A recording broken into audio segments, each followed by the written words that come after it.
दंडोत जी महाराज, दंडोत। आओ जी महाराज, विराज। विराजो महाराज, विराज। आप कह रहे थे पहचान लेंगे कि नहीं पहचान लेंगे, इसलिए आपके पास आए।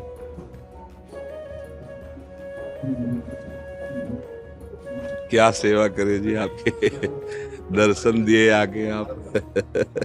बड़ी कृपा करे। बहुत अच्छा लगा, बहुत अच्छा लगा। नहीं, हमको भी बहुत अच्छा लगा, आप दर्शन दिए आके।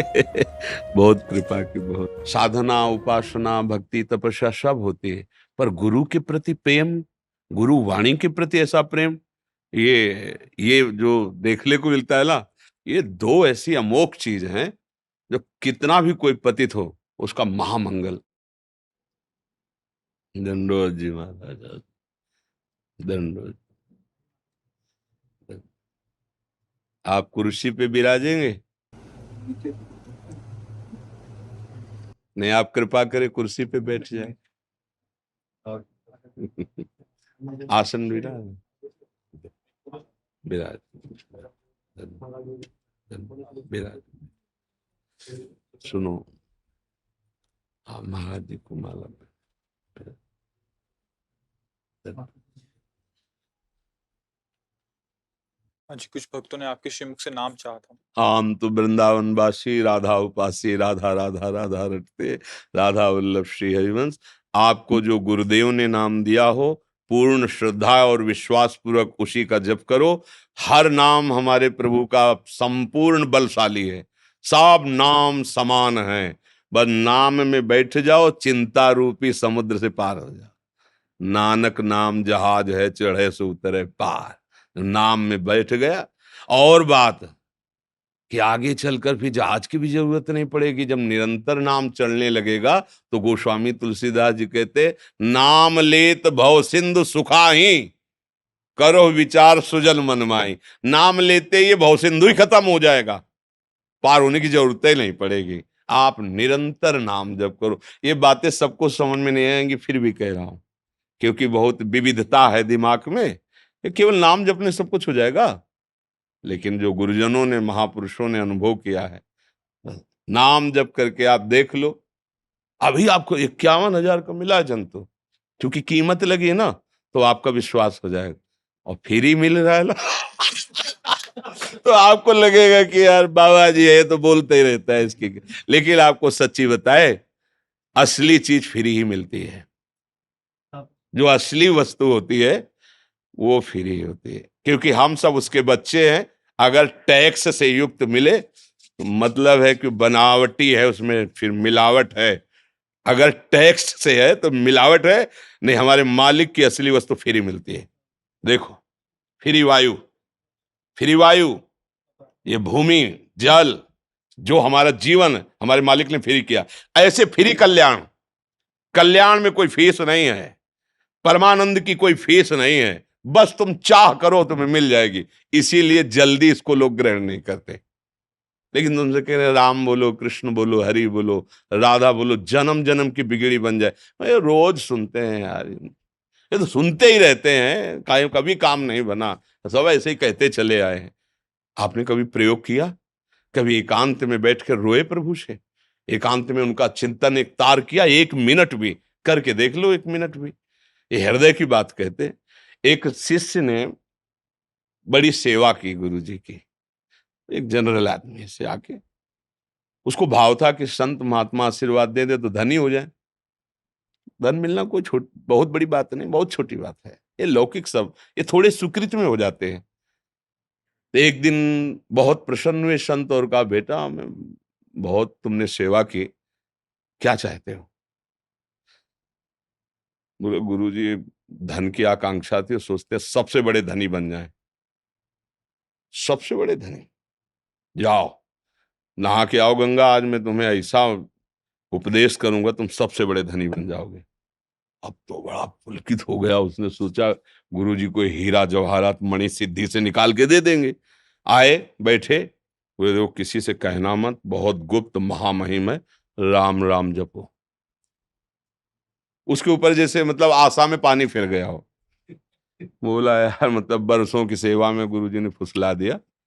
रास्ते में गया, गुरुजी ने कहा किसी से कहना नहीं, बड़ा गुप्त बड़ा महिम। एक चरवाहे ने कहा राम राम, गुरुजी की सेवा कर। बोले ये तो भी राम राम बोल रहा है गुरुजी, मतलब फुसला दिया हमें। दूसरे दिन जब सेवा में आया तो सिद्ध पुरुष थे, उन्होंने देखा। वो बोला गुरुजी कुछ बात करना चाहते, बोले बाद में बात करना, जो झोली उठा के लाओ। और एक हीरा निकाला तपोबल से, और कहा जरा बाजार में इसकी दाम पूछ के आना, बेचना नहीं, बाजार में पूछे। तो सबसे पहले सब्जी मंडी में गया, कहा "ए, इसको देखते हो, चमकीली एक कांच की गोली सी है, हाँ 1 किलो बैंगन या 1 किलो आलू चाहो तो ले सकते हो तुम इसके बदले में। बोले ला ला। गुरुजी ने कहा बेचना नहीं, केवल दाम पूछ के आना है। कागज में लिखा कि सब्जी मंडी में इसकी कीमत 1 किलो आलू 1 किलो बैंगन। बनिया की दुकान पर उसने सोचा है तो कुछ चमकीला, पर ऐसे गरीब आदमी के पास हीरा कहाँ से आ सकता है। बोले 1,000 रुपया देंगे, रख दो। 1,000 रुपये बनिया की दुकान। स्वर्णकार के पास है तो हीरा, पर असली तो नहीं हो सकता, क्योंकि इसको असली कहाँ से मिलेगा, नकली है। तो 1,00,000 रुपया देंगे, रख दो। अब उसकी कीमत बढ़ती चली, 1,00,000 रुपये। और जब शहर के सबसे बड़े जौहरी के पास गया तो बोले तुम्हें सच्चाई से बतावें, हमारी पूरी दुकान का सोना और सब ले लो तो भी इसकी कीमत के बराबर नहीं, तुम जो चाहो ले लो, हमारे पास इसकी कीमत नहीं, ये अमूल्य हीरा है। लौट के गया, बोले गुरुजी ये तो अमूल्य हीरा है। बोले कैसे जाना। बोले सबसे बड़े जौहरी के पास जब गया, सब्जी वाले के पास गया तो कह रहा था 1 किलो बैंगन। तो बोले अगर हम कह देते बेचे आओ तो तुम 1 किलो आलू बैंगन लेके आ जाते। जब तुमसे कहा बेचना नहीं तो तुम बढ़ते चले गए। फिर असली जौहरी ने, ये भगवान नाम कोई जो वीतराग परमहंस भगवत प्राप्त महात्मा वही जानता है नाम की कीमत। समझ रहे हो? हीरा की कीमत जैसे जौहरी जानता है, ऐसे कोई फकीर जानता है। भगवत अनुराग में मस्त नाम का क्या फल, अमोघ फल है, महामहिम है। बस विश्वास कर लो, जो तुम्हारा भाव राम कृष्ण हरि से जो नाम प्रिय लगे खूब जपो। हम तो राधा राधा जपते, क्योंकि हमें वृंदावन की कृपा प्राप्त हुई है। तो राधा रानी के चरणों का आश्रय, और राधा राधा राधा। क्या सेवा करे जी आपके दर्शन दिए आके आप बड़ी कृपा करिए, बड़ी कृपा। आओ जी महाराज, धन्यवाद। विराज। धन्यवाद। विराजो महाराज, विराज। धन्यवाद। आओ जी विराज। बड़ी कृपा की, आप दर्शन दिए आके, बड़ी कृपा की। ये पहले महाराज को उठा के आओ। ये हमारी लाडली जी की प्रसादी वस्त्र है। हाँ, श्री जी की, ठाकुर जी की प्रसादी। जय हो मेरे प्रभु, आपकी जय। हमें बड़ा सुख मिलता है, जैसे आप लोगों के दर्शन करते हैं ना, बहुत अच्छा लगता है। क्योंकि गुरुवाणी और भगवत स्वरूप, गुरु स्वरूप, साहब स्वरूप ग्रंथ की जो भावना देखे ना, वो मतलब हृदय हमारा उसमें बलिहार हो जाता है।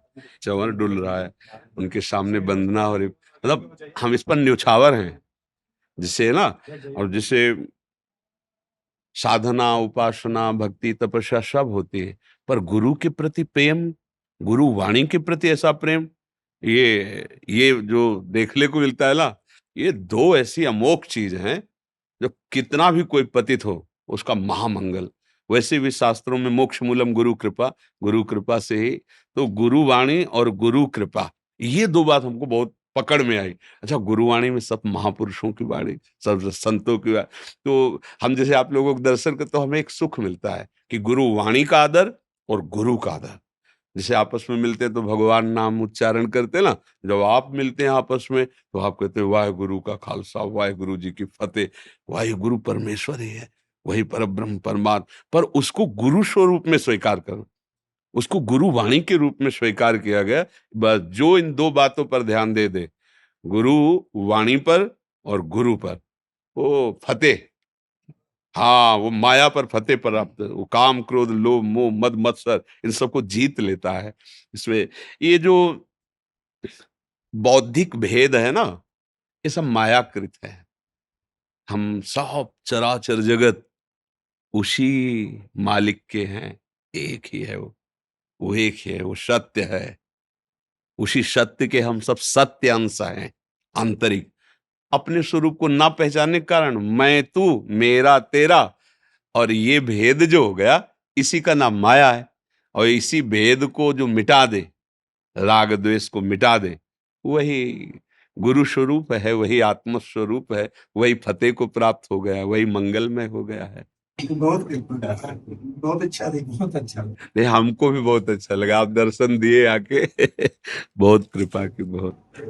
राधे श्याम राधे। बोले सोनिया। जय वाहेगुरु जय जी का खालसा, वाहेगुरु जी की फतेह। जय जय श्री हरि। एक मेरा प्रश्न था, मेरे को जैसे पहले दिया ना जिज्ञासु, पहले शुरू में लगा सवाल भगवान से कि भगवान आप मेरा मार्गदर्शन ऐसे करें, अब मेरे को ये सब चाहिए। अब कोई कह भी दे ना, मेरे को भगवान से मांगने का मन नहीं करता। हाँ, ये उत्तम बात है। नहीं, वो सर्वज्ञ है ना, सर्वांतर्यामी है, उससे क्या तो मांगना। फिर सर कहीं जाते हैं तभी मैं देखते हैं, मेरे को भक्ति का मार्ग एक ही दिखता है। जी हाँ, तो एक ही है, एक ही है, उसमें अंतर थोड़ी है। जब एक को स्वीकार किया तो एक ही है, एक ही अनेक रूपों में भास रहा है, कोई अंतर नहीं। हाँ, और जब अपने सामने कोई दुखी रूप लेकर आता है, हम लोग कोई दुखी संतों के पास आते ही हैं, कोई तो हमारा मन से, वचन से, कर्म से जितनी चेष्टा बने उसको सुख पहुंचाए, वाणी के द्वारा, चेष्टाओं के द्वारा, धैर्य बनाते हुए उसे आगे बढ़ाएं। अपने लोगों का कार्य है सबको सुख देना। किसी से हमारा कोई ऐसा वाणी का व्यवहार, आचरण का व्यवहार न बने जिससे दुख हो। अब हमें परमात्मा से मांगना नहीं है कि इन सबको सुख हो, नहीं, हमें देखना है इन्हीं सब में परमात्मा बैठा हुआ है। ये बात इनको जनानी है कि अगर तुम उसको जान गए अपने स्वरूप को, तो तुम दुख रहित हो जाओगे। छोटी छोटी वस्तुओं के भोगों की प्राप्ति से सुख नहीं होता, ये केवल भ्रम है। सुख तो अपने स्वरूप से में होता है, क्योंकि भगवान के हम बच्चे हैं, अंश हैं, तो हम जब तक अपने प्रभु से नहीं मिलेंगे तब तक हमारा विश्राम नहीं होगा। गोस्वामी जी कह रहे हैं कि पायो परम विश्राम, राम समान प्रभु नहीं कहूं। जैसे आप लोग, आप सब जन कहते हैं, जो बोले सो निहाल। नहीं, निहाल मतलब परम सुख, परम आनंद। अब कोई बंधन नहीं, कोई शोक नहीं, बस उसी को समझाना है। अपने लोगों का कर्तव्य जो गुरु वाणी से मिला है, जो गुरुदेव ने हमें समझाया है, हम अपनी समझ इनकी समझ में डालें, इनकी समझ को पलटे। जो समझ भोगों में प्रबल होती है वो पापाचरण करती चली जाती है, फिसलते चले जाते हैं। हमारा कोई एक भाई फिसल करके ऐसे गड्ढे में गिरे जहां से निकलना मुश्किल है, तो ये ठीक नहीं है। हम कोशिश करेंगे, हम उसके आगे झुकेंगे, उस पर हाथ जोड़ेंगे, उससे नाराज होंगे, उससे दुलार करेंगे कि वो ऐसे मार्ग में ना जाए जहां दुख पहुंचता है। बस हम प्रभु से मांगेंगे नहीं, क्योंकि मेरे ही प्रभु सब रूपों में बैठे, हमें ऐसा भाव देखना है। जैसा आपने कहा, मुझे लगता है सब एक ही भक्ति है। हाँ, एक ही प्रभु है, एक ही ईश्वर है, उसी की भाव के द्वारा अलग अलग आराधना हो रही है।